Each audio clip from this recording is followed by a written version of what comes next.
Hello and welcome to today's Python tutorial. Today we are going to make a web app using no HTML or CSS or JavaScript, only Python, and a Python framework called Anvil. So this has been made using only Python. Now, how did I do this? And I'm going to show you the functionality first. So it's just for an imaginary poetry contest. If I enter my name here, Vahid, and some imaginary email, and then a poem like roses are, I don't know, red, something like that. If I submit, there is this loader and this pop-up here, poem submitted. So where did this go?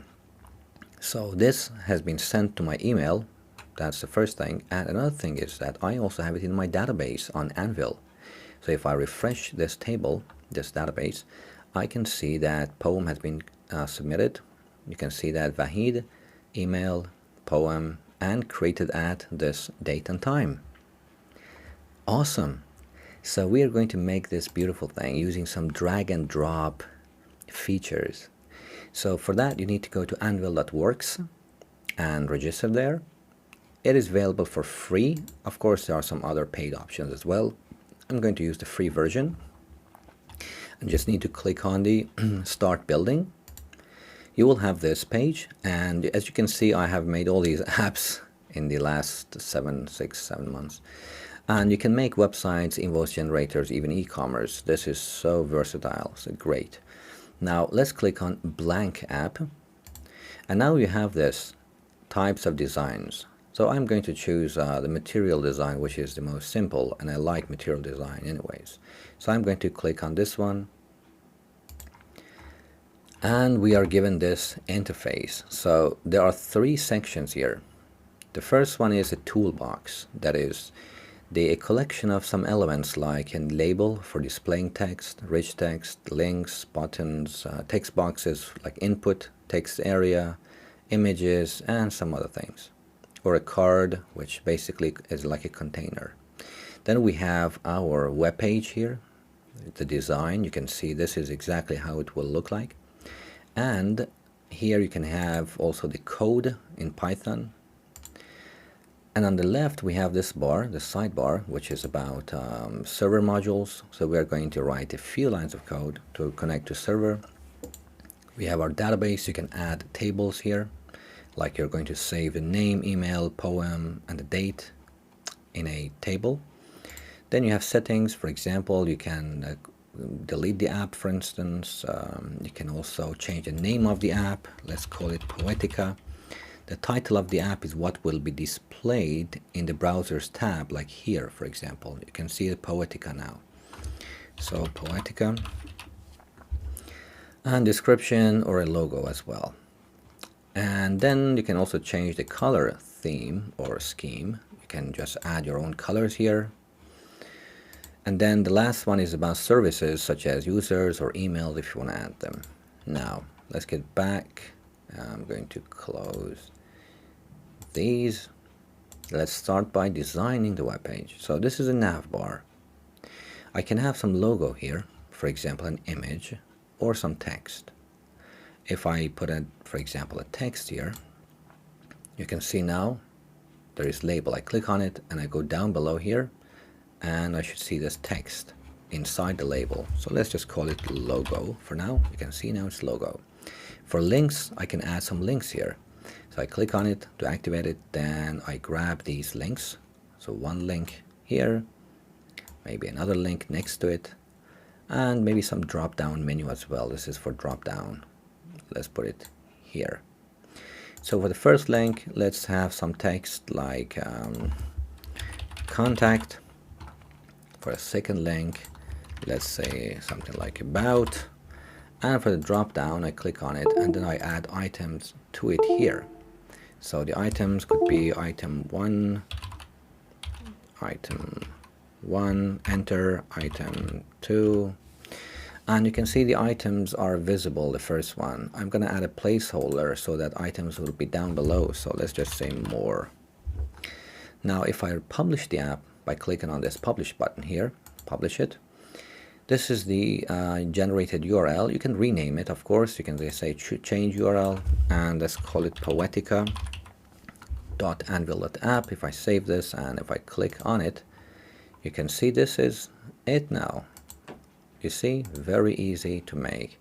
I'm going to get rid of this nav bar. I don't like this. So what I can do is to click on each element and press delete on my keyboard, and it gets deleted.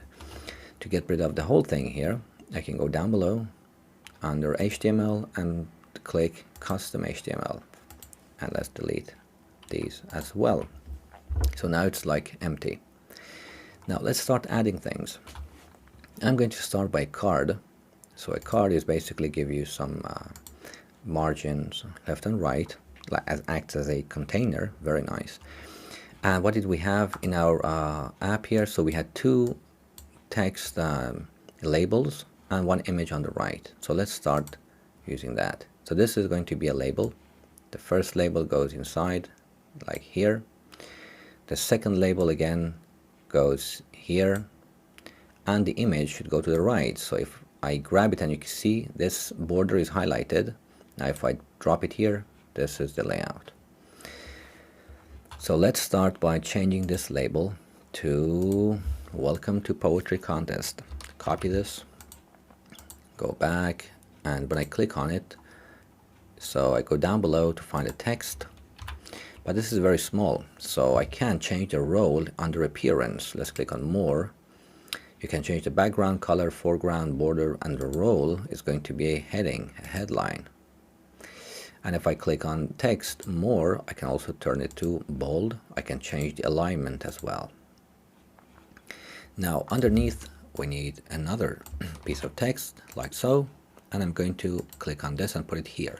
So I go to text here, and let's change the role from default to subheading. It's a bit bigger now. Good. And the image, I click on it, and here on the right I have these options. Source, I can either upload the image, or I can use Pixabay, for example, to copy image address and insert it here. You see, appeared, and this is now centered, so align centered, so I can change that as well. I can also change the size of it here, but I want to put it to the right side, and I'm going to make it a bit bigger, so like so. It's now bigger, and yeah, let's see how it looks. If I refresh my web page, this is how it looks.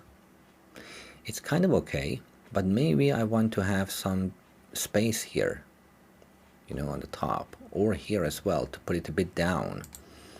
So there is this option of spacing, like here.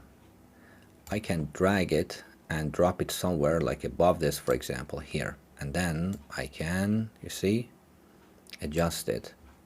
So now if I refresh, you will see it's a bit down. Or alternatively, I can also do it above this thing here, this element, and you see now it's kind of in the middle, right? Awesome. So we need to have some more options. Like there is another element here, another label with an icon, so let's do that as well. So let's grab another text element and put it right somewhere. Well, not here, but let's see, where is it? So sometimes it gets a bit tricky to add these elements. So for example, now it comes here, and then you have to choose exactly where you want it to be, so it's a bit tricky to find the right spot here. You see, it can go here very well, quite well, but down below it's a bit tricky. So I think if I make it a bit smaller, and then let's see how I can choose. Oh yeah, right here, release it here. Nice. So that is going to be the poem submission. Let's copy this, go back, and I'm going to put it inside text, and I want to center it, so it would be in the center. I want to make it bigger, so let's say bold, and also the role I want it to have like headline. Let's change also the color of the background. So the background, you can either enter it manually, like here, choose some color, or choose one of these colors. And now the color of the text itself, I want it to be white. Good. Now we have more elements. So we have two input fields, text boxes, and one text area and one button. So let's go up there again. So here we need the text box, that is this one, so that people enter some information. And let's drag it, and we can put it, well, not there, but here. Let's drag another one, put it here, and now we need a text box. So this text box, like here. And lastly, we need a button, and this is a button. Let's drag the button and put it here.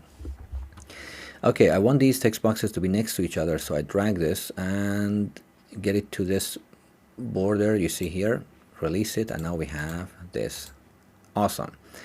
So let's deal with the text boxes one by one. If I click on this and go to the right, first of all, let's change the name, which is going to be used later in our code. So self.textbox, I want to change it to name, so that later we'll refer to it as self.name, and we can grab that information that the user enters. That's the first thing. What about a placeholder? Yeah, let's just have a placeholder, like enter name. You see, text box 2 is going to be email. So I'm going to change the name of it to self.email, to email, and then a placeholder, enter email, and the text, the type is going to be email. And we are not going to change the text of it, of course. This is what the user will enter. And the last one is the text area. So text area, let's say write poem here.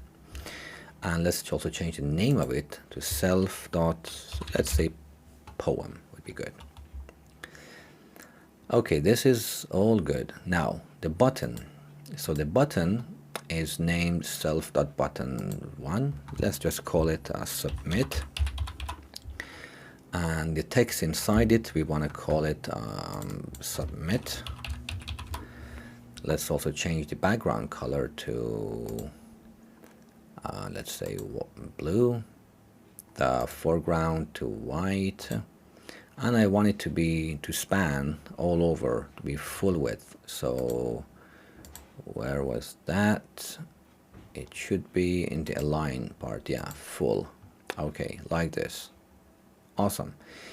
Now for the icons, I didn't put any icon here, by the way, so let's just put an icon there. So if I click on it, on the right hand we see this icon sign.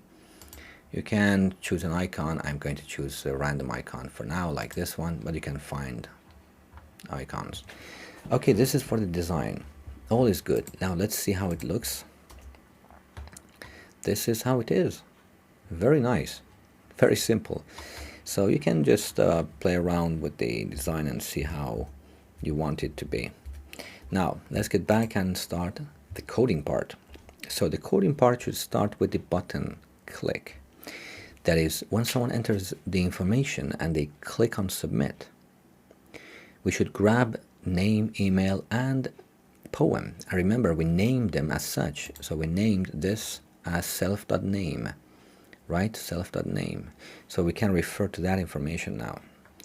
So how do we enter the code part? So we can either click on code, or we can double click on button, submit, and we get to the code which is responsible for that button. Now here we can write our code now. So when someone clicks on the submit, what should happen? Self refers to that button, right? So we say we want a name, and that name is going to be self.name, and we want the text inside it. So we are grabbing the text inside the name, which is this field, and store it in name.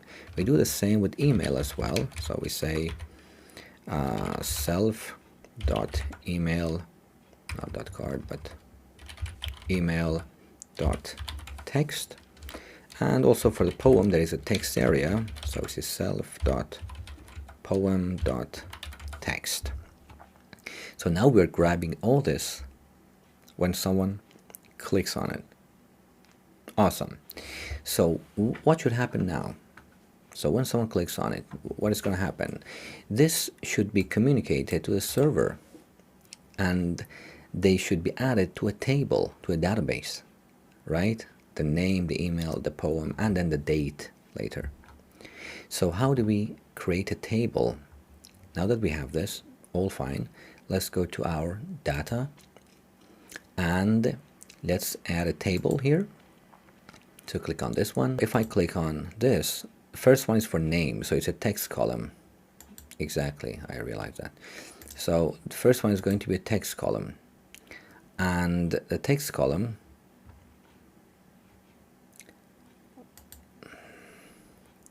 I'm going to just wait a bit until this goes away. So I just lost my internet connection, that's why this happened. So if I now click on this again and create a new one, I can name it name, and then add another column for the email. Let's just call it email, and this is going to be text, of course. Another one for the poem, and it's going to be another text column. Let's call it poem. Another one for date and time column. So this is going to be, I don't know, composed or sent, I don't know, sent at whatever date and time. And this is going to be basically it. So we are going to save the information that we get from the user into these rows. But only by clicking on this button, it doesn't mean that everything will just go straight there. We need to make also a server kind of connection. That is why we go to app, and we are going to add a server module here. And don't worry about all this. Here you can see that to allow Anvil server call to call functions here, like to call the function that we just made for submit button here, we can use this decorator, and right above this function, you can see this here anyways. So I'm going to comment out this part, and let's change the name of the function to add poem. And add poem is going to have a name, an email, and a poem, right? So what's it gonna do? So this is going to, so we are going to add rows to our table, to a table that we just created, right? We add a row with name, email, and poem to it. So we say app underscore tables, you see it's suggesting it, dot, and the name of our table, which was poetry, dot, and we're going to add rows to it. That row is going to be all these that you can see has been suggested. So let's start with an email. The email is going to be, well, email, the email that we get from the user. And then let's go to the next line actually. Then name is going to be name, comma, and oops. And then poem is going to be poem, and the last one is actually created at. So, or what was that again? Sent at actually. So sent underscore at equals. So this one is going to be using Python datetime module. So we would say datetime dot now. But we do not have access to datetime, so we need to import it here. We say from datetime import datetime. Now we have access to date and time as well. Okay, everything is good. I mean, yeah, I guess so. Yes, send that. Okay, everything is good here. Now, I think that's basically it. But yeah, for the server side, now that we have made this, let's add this close to our submit function that we made, because we need to make it aware that this function exists, and we want to have the name and email and poem so that we add it. So we go to our form here, and let's double click on the submit button again, and right here, so here we need to add some information that I just said. to connect with the server right under the same function, submit click, we are going to say Anvil dot server. We're going to call the server, so server call. And what was the function that we just created? It was add poem on the server, and that function got a name and email and poem, right? So these things, the name, email, and poem, are basically going to be here, and they will be added as rows to our table. And once it's done, we want some notification to be there as well. So we say notification, and the notification would be poem submitted. And we're going to show it, so we use a method called .show so that it will be shown. Now the last thing is, when someone enters their information here, we don't want the information to stay there when someone clicks. We want this to be cleared. So we would just say self. Now we need to mention another function, self dot clear all. So we are going to clear everything, but this function has not been defined yet, so we're going to define it down below. So we say def clear underscore all. It's going to take self argument, and we're going to set the name, email, and poem to like empty strings. So we say self dot name dot text, that is the text inside the name field is going to be just an empty string. And I'm going to copy this and paste it like 2 more times. And instead of name, we want to have an email field to be like empty, and the last one is going to be poem. So that is yeah, that's basically it. Let's just create some space here, and that is it. It's all done. Just in case you wanted to also send an email to another email, address, so you can do it by using add and going to email, but I'm using a free version, so I don't have any quota here. So what you can do, you can just copy this link and place it inside the server module, like down below here, and just mention the name of the person. So you can just put it here. Okay, I'm going to delete this because anyways the email will be sent to me myself when someone submits and a poem. So I'm going to comment this out, and our web app is all ready now. So let's check it. So we have, let me close these, in our, where is our database, our table. So here you see there is no information here, so I'm going to submit something. If I refresh this, and let's say Vahid, so v@g.com, again roses are red. Well, that's the only thing I know. So if I submit it, oh, poem submitted, awesome. Now let's go back to our database, let's refresh this, and we should see, come on, yes, Vahid, via.g.com, again, roses are red, sent at this date and time. That was a very, very nice app that we just created using Anvil. No HTML, no CSS, no JavaScript, only some Python. If you liked it, please like the video and subscribe to my channel. Thank you so much for listening and watching.